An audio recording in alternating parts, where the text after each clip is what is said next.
Magandang tanghali! Kumusta po? Narito po ulit ang update natin para sa lagay ng ating panahon ngayong tanghali po ng December 9, 2024.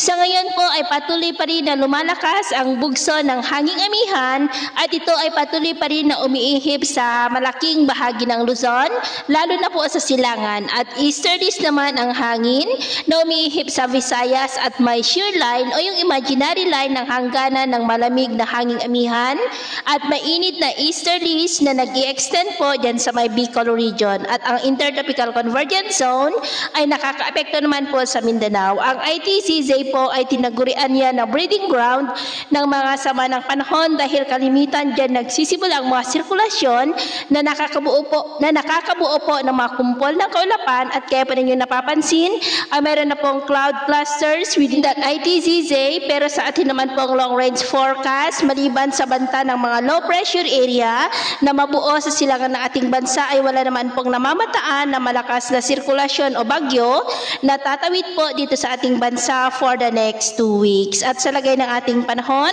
ngayong tanghali ay maayos naman ang panahon sa malaking bahagi po ng ating bansa, pero dahil sa amihan, shear line at mga localized thunderstorm ay cloudy skies with isolated rain sa ilang bahagi ng Cagayan Valley, ilang bahagi ng Cordillera, Calabarzon, Mimaropa, Bicol Region, ilang bahagi ng Panay Island, Cadiz, ilang bahagi ng Cebu, Tagbilaran, Leyte, Samar Provinces, ilang bahagi ng Caraga, Davao at Zamboanga. At sa susunod po ng mga oras ay patuloy pa rin ang cloudy skies with isolated rain sa ilang bahagi ng Cagayan Valley, Cordillera, Calabarzon, Bicol Region, Mimaropa, Kabisayaan at ilang bahagi ng Mindanao. Kaya mag-ingat pa rin po tayo sa mga banta pa rin ng mga pagbaha at pagguho ng lupa.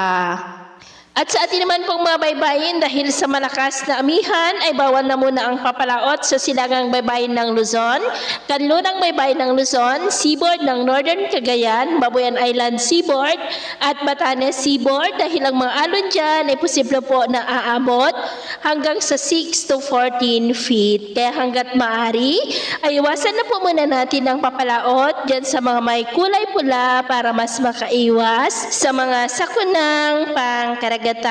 So, yun po muna ang latest update natin sa araw na ito.